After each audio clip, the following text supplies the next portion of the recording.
Sebab orang perempuan ni dia makhluk yang complicated. Balik awal salah, balik lambil salah, tak balik marah kan, boleh balik jajak balik ni, faham jajak balik ni, la ilaha illallah, apa masalah kau nak apa dalam hidup kau? Lambat hari ni bang, abang tadi ada function tadi, baca doa, tahu je lah ni program lambat balik pasar pula banyak. Oh lambat kan lepak kedai kopi, baik pun cakap betul. Ustaz Adli pun besok tu, aduh tak boleh balik lambat ni, besok kena cepat ni, kau tolong cover aku kat Biamat boleh tak? Aku nak balik awal ni. Semalam dia dah bising dah, petang tu sampai. Awal lagi ni? Tanya pula awal lagi ni. Saya pesan kawan lelaki, kalau lain kali lah, kalau bini cakap awal, start motor keluar balik. Mana tu bang? Awal lagi, keluar balik. Lepas tu dia diam, dia tak berani cakap. Kau diam ni kenapa? Malah nak cakap bang, keluar balik, dia kata. Tapi percaya cakap saya, perempuan diam lagi masalah. Biarlah dia bercakap. Biar dia bercakap. Orang perempuan memang macam tu. Kan?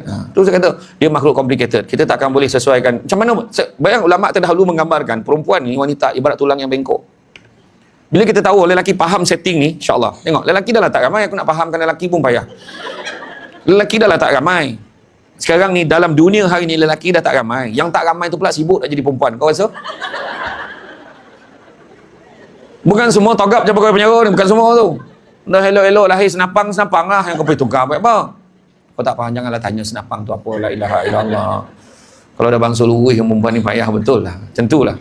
Kan? Lelaki dah saya kata, setting orang lelaki simple je. Kata ulama terdahulu, perempuan ini ibarat tulang yang bengkok. Lelaki pula ibarat tulang yang lurus.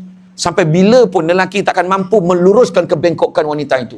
Maka lelaki lah yang kena menyesuaikan diri dengan kebengkokan itu.